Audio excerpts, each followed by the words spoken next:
নমস্কাৰ বন্ধুসকল, মই হিৰেন।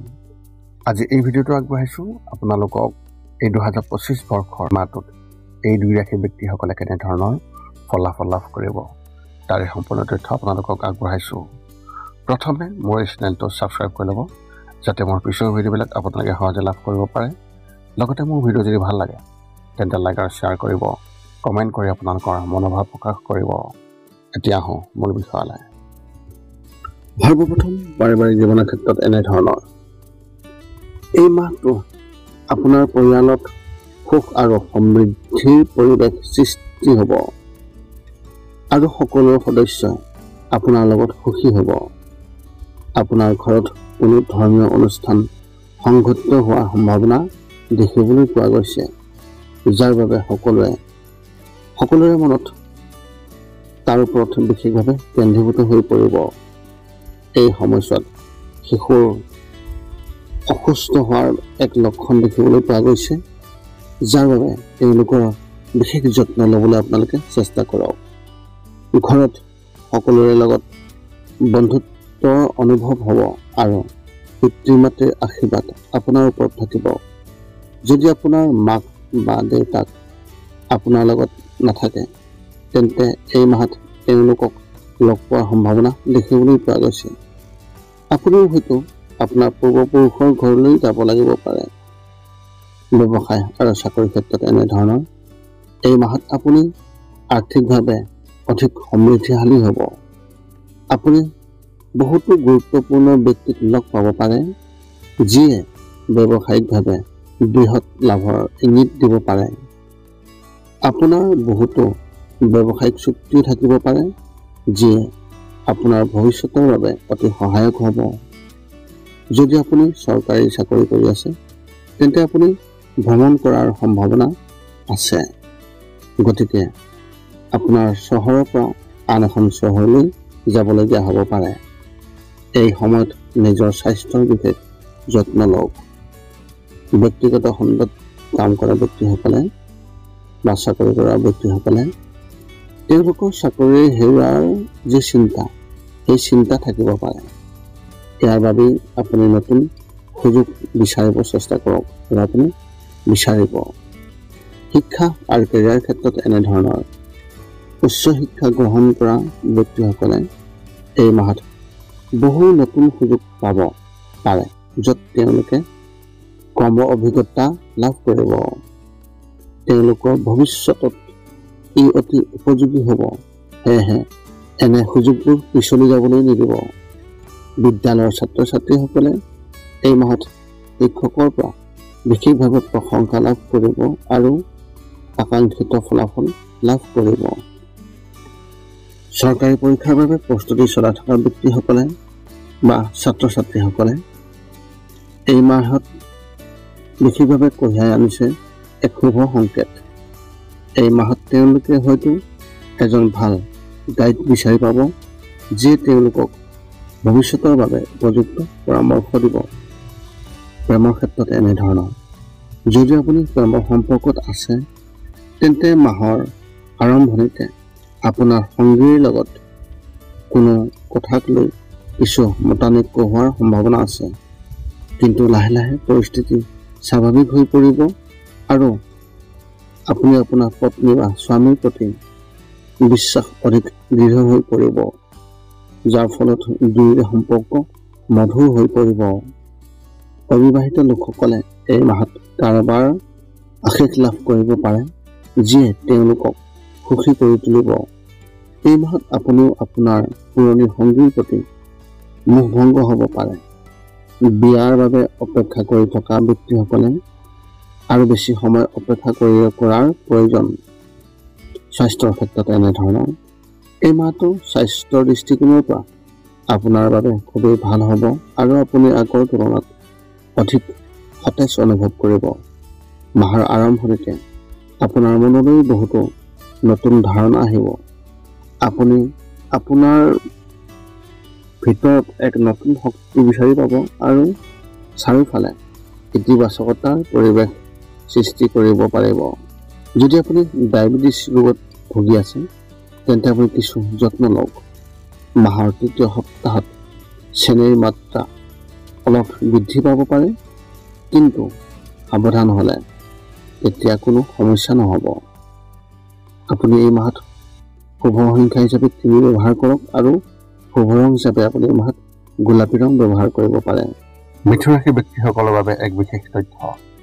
যদি আপুনি স্নাতকোত্তৰ বা পঢ়াৰ বাবে প্ৰস্তুতি চলাই আছে, তেন্তে এই মাহত আপোনাৰ বাবে কিছুমান ভাল চাকৰিৰ অফাৰ আহিব পাৰে।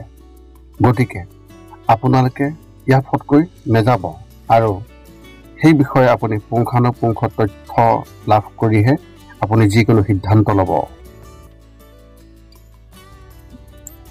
সৰ্বপ্ৰথম পাৰিবাৰিক জীৱনৰ ক্ষেত্ৰত এনেধৰণৰ। আপোনাৰ পৰিয়ালৰ দৃষ্টিকোণৰ পৰা এই মাহটোৱে আপোনাৰ বাবে নিশ্চিত ফলাফল কঢ়িয়াই আনিছে।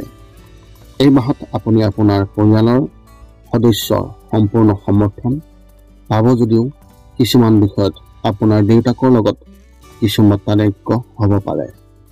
এনে পৰিস্থিতিত তেওঁলোকক যথাযথ সন্মান দিয়ক আৰু ভালকৈ আপুনি কথাবোৰ শুনিবলৈ চেষ্টা কৰক। আপোনাৰ মাকৰ স্বাস্থ্যৰ অলপ বেয়া হৈ থাকিব পাৰে, এনে বিশেষ লক্ষণ দেখিবলৈ পোৱা গৈছে। গতিকে কোনো ধৰণৰ মানসিক অশান্তি দিয়াৰ পৰা আপুনি বিৰত থাকক। যদি তেওঁলোকে ইতিমধ্যে অসুস্থ হৈ আছে, তেন্তে চিকিৎসকৰ সৈতে যোগাযোগত থাকক। ব্যৱসায় আৰু চাকৰিৰ ক্ষেত্ৰত এনেধৰণৰ। এই মাহত ব্যৱসায়ীসকলৰ মন এটা ঠাইত কেন্দ্ৰীভূত হৈ নাথাকিব আৰু তেওঁলোকে আন ক্ষেত্ৰতো হাত দিয়াৰ চেষ্টা কৰি লাভ অৰ্জন কৰিব। ইয়াৰ বাবে পৰিয়ালৰ সদস্যসকলৰ সৈতে ভালদৰে আলোচনা কৰক, যাতে সঠিক সিদ্ধান্ত ল'ব পৰা যায়। ব্যৱসায়ত কিছু লোকচানৰ হোৱাৰ সম্ভাৱনাও দেখিবলৈ পোৱা গৈছে। চৰকাৰী চাকৰি কৰা ব্যক্তিসকলে এই মাহত তেওঁলোকৰ জ্যেষ্ঠ বিষয়াৰ পৰা সম্পূৰ্ণ সহায় লাভ কৰিব। ইয়াৰ ফলত আপুনি নিজৰ কামৰ বাবেও প্ৰশংসা লাভ কৰিব। ব্যক্তিগত খণ্ডত কাম কৰা ব্যক্তিসকলেও এই মাহত আগবাঢ়িব আৰু আপুনি ইয়াৰ বাবে কঠোৰ পৰিশ্ৰম কৰিব। শিক্ষা আৰু কেৰিয়াৰ ক্ষেত্ৰত এনেধৰণৰ। স্কুলত পঢ়ি থকা ছাত্ৰ ছাত্ৰীসকলৰ পঢ়া শুনাত অধিক মনোনিৱেশ কৰাটো অতি প্ৰয়োজন, অন্যথা তেওঁলোকে আকাংক্ষিত ফলাফল নাপাব। এনে সময়ত নিশ্চিতভাৱে মাক দেউতাকৰ পৰা আপুনি পৰামৰ্শ লওক। উচ্চ শিক্ষা গ্ৰহণ কৰা ছাত্ৰ ছাত্ৰীসকলৰ ভিতৰত আভ্যন্তৰীণ বিষয়ত অধ্যয়ন কৰাসকলে বহু নতুন সুযোগ লাভ কৰিব আৰু তেওঁলোকেও ইয়াৰ প্ৰতি আগ্ৰহ প্ৰকাশ কৰিব।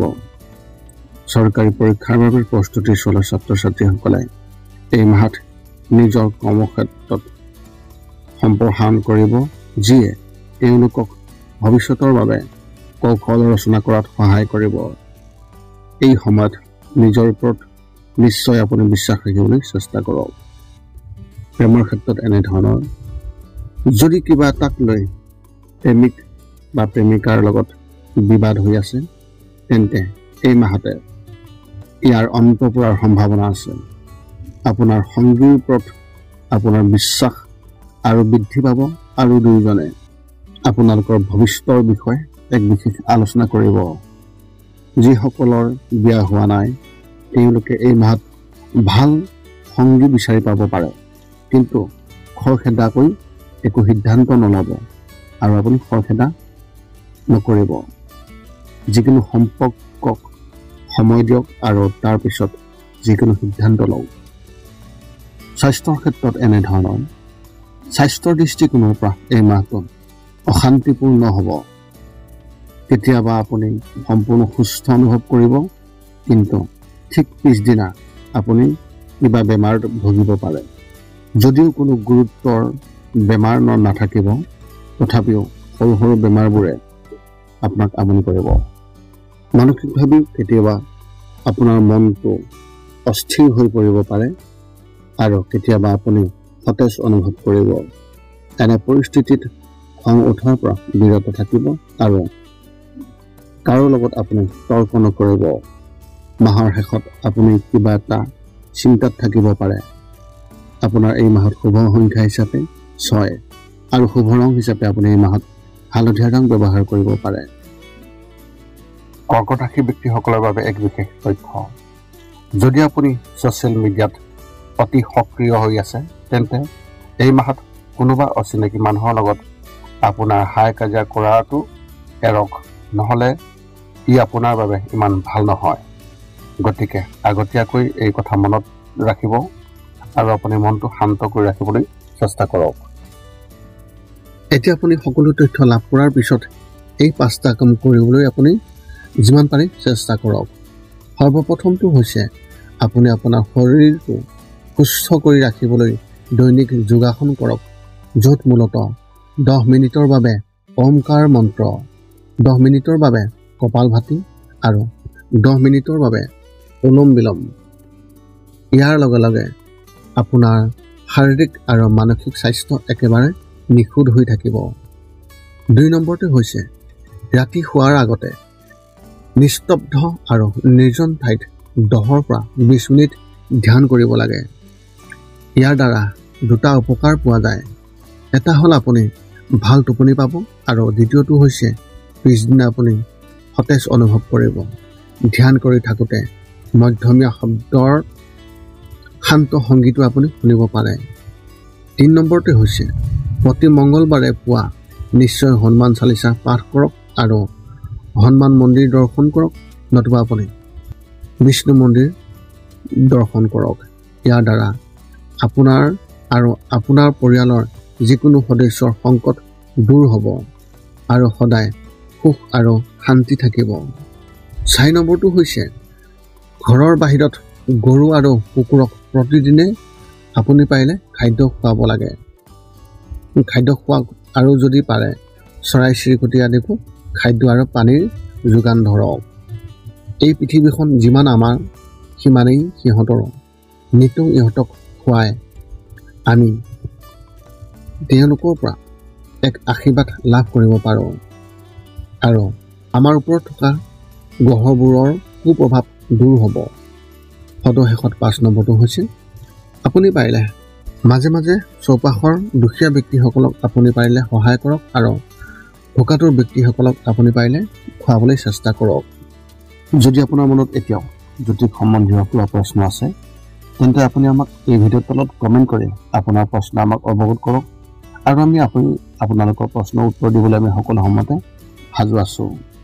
এই আছিল এই জুন মাহত লাভ কৰিবলগীয়া সম্পূৰ্ণ ৰাশিফলৰ বৰ্ণন কৰ্কট ৰাশি ব্যক্তিসকলৰ ক্ষেত্ৰত। পুনৰ লগ পাম অন্য এটা ভিডিঅ'ত। আজিলৈ ধন্যবাদ।